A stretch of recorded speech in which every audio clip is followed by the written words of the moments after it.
Hey y'all, welcome to AllieCat Customs. Today we're doing some work on this axle, and that involves using a weed burner, a fiberglass welding blanket, and a MIG welder.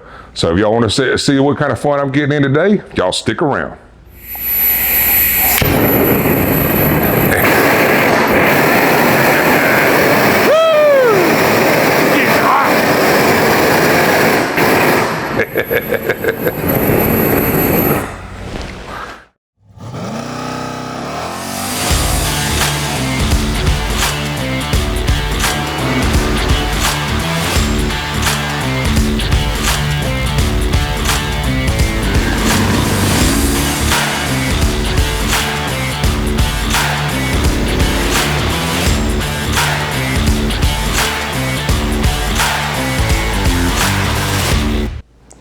All right, y'all, so before I dive in and start working on this axle, I want to tell y'all what I'm doing and why I'm doing it. So what I'm doing is I'm welding this housing to the axle tubes. And if you've ever been around drag racing or any form of off-road racing or rock crawling, stuff like that, you may have seen, and you may have done it yourself, is actually spin the housing on the axle tubes. Because the axle tubes are mounted to your suspension components, whether it's the leaf springs or control arms. So as long as that doesn't fail, if you put enough abuse, torque and horsepower to your rear end, you can cause it to fail where these two components join up. This is a cast housing, and the tubes are pressed into the housing, and then they have 2 to 4 plug welds or rosette welds to join the two together.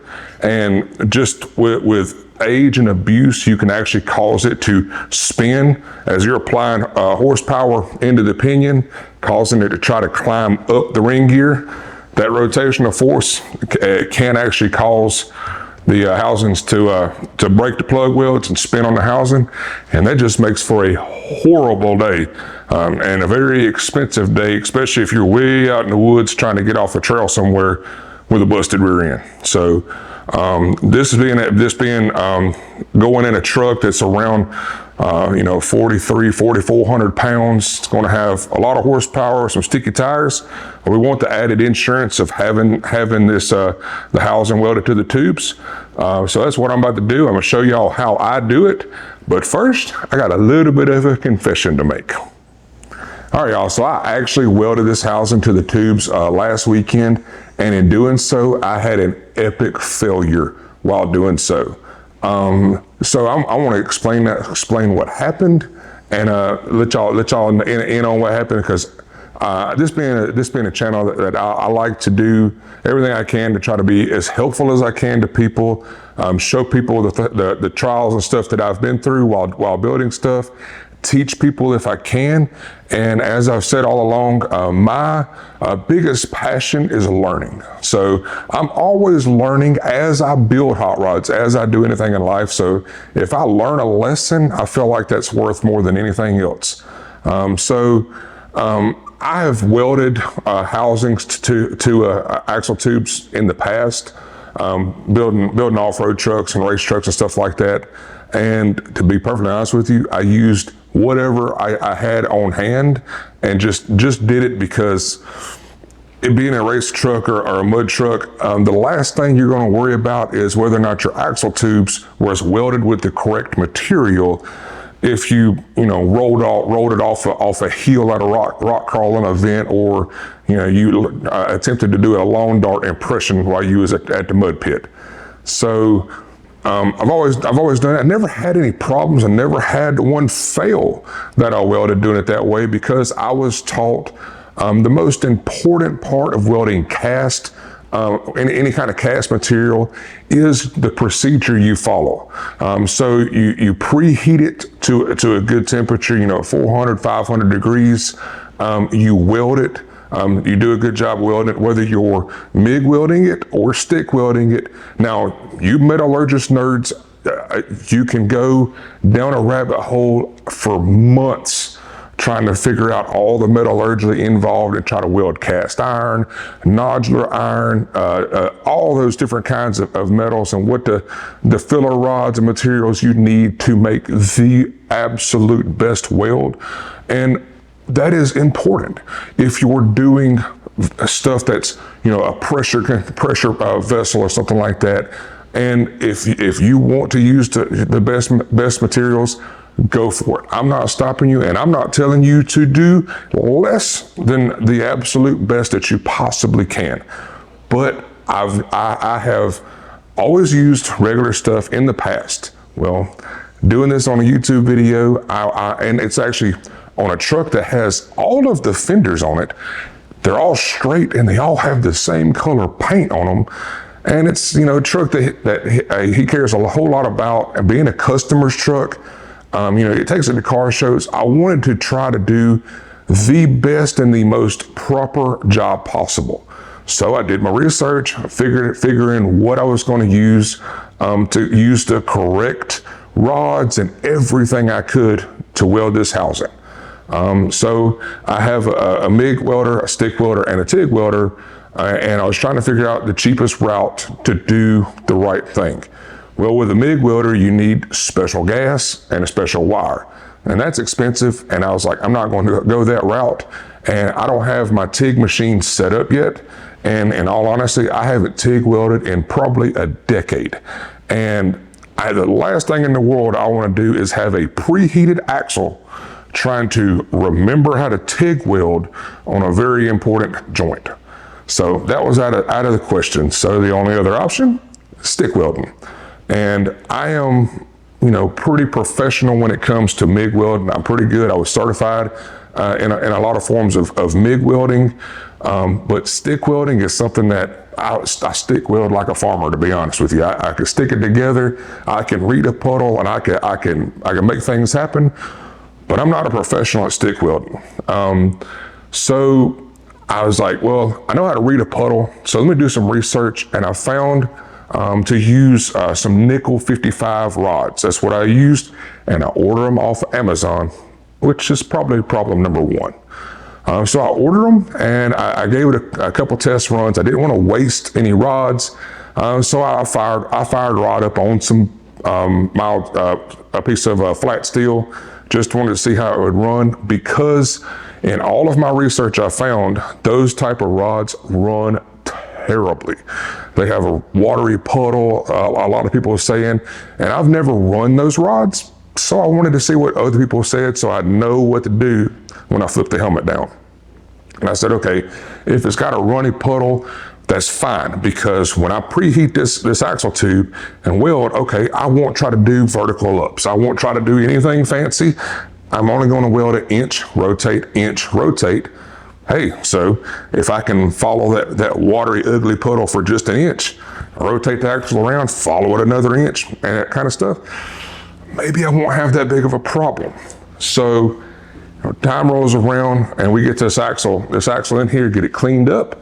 And we preheated the axle to 400 degrees, and I strike an arc on this thing, and something that has never happened to me before happened. I got the first rod, I've actually got the first side, the first weld was fairly decent. Now I was having trouble with the watery puddle because the joint in here is so deep that I was losing the puddle falling off inside the bale of the housing where the tube slides into.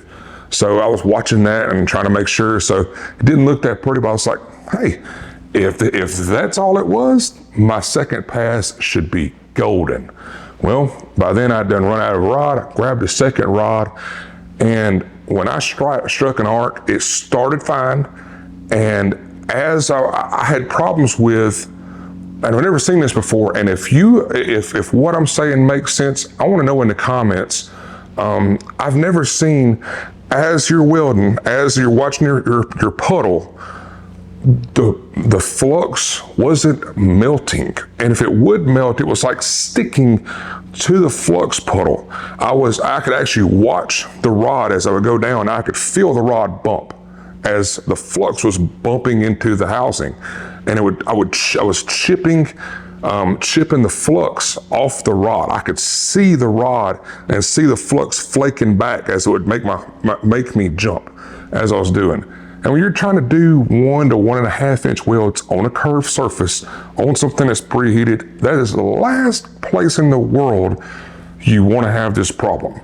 I actually I could feel it sometimes, and the craziest thing, I felt the flux stick, flick my wrist, watch the flux explode, and then drop. The rod would drop and stick. So you have the flux stick, and then I would stick it.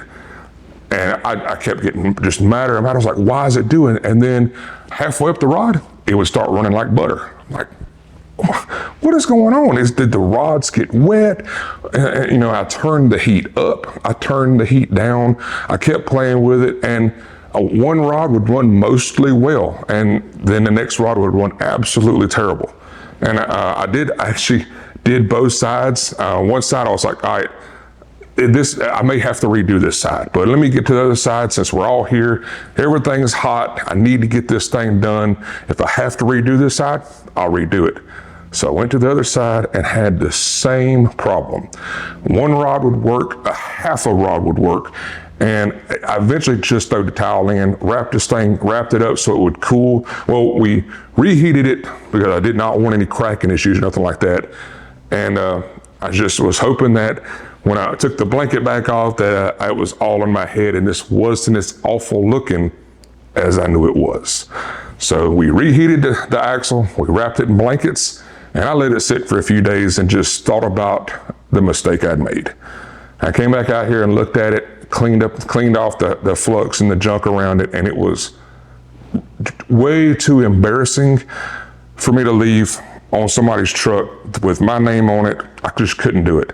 So I ground off all of the ugly part of the weld, and I'm gonna be redoing this step, and I'm gonna be using a MIG welder with a regular wire and regular mixed argon and gas on it. And I am absolutely not recommending that you do this using a regular wire, using regular gas on a MIG welder, but that's what I'm gonna do because that's what I know I've done in the past and it worked. And I feel that as long as I do the preheat, put good passes on here, reheat it and cool it properly, pretty sure that everything's gonna work just fine. I wanna know, leave it in the comments. I wanna ask because there's people that have a whole lot more experience than I do. Have you ever experienced something that strange with a specialty rod or any kind of rod? I've run 60-10, 60-13, 70-18s. I've run those in the past. Whatever is on the welding truck, whatever is in the toolbox that I grabbed to stick on the welder to weld whatever I'm welding.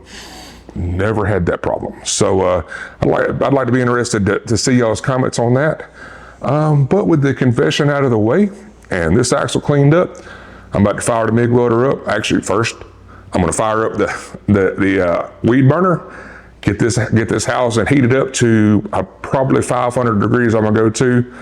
Once I get this entire housing right here at 500 degrees, I'm going to throw a MIG weld at it and see what she does.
Alrighty, so it's the next morning.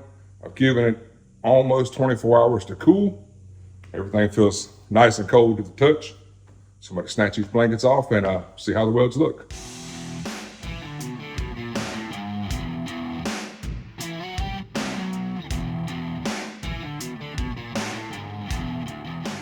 So one thing I forgot to do is to make sure the axle is resting so there is no weight on the tubes to reduce the possibility of sag. You can rest the center housing on a jack stand or whatever to get the weight off of the tubes.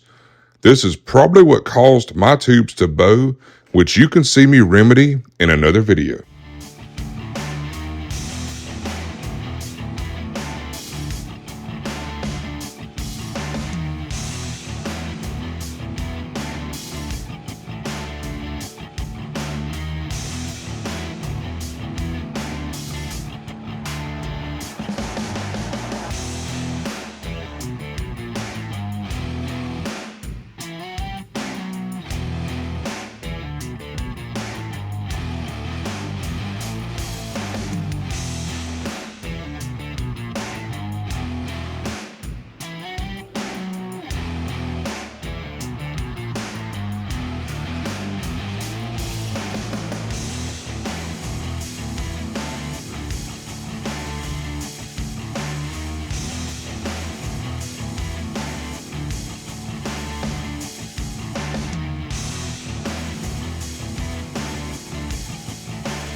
All right, y'all. Well, I'm thoroughly pleased with how this turned out. I think this is going to be a really strong setup, and I think Chandler's going to be really pleased with the not only the quality of the weld, but the way it looks.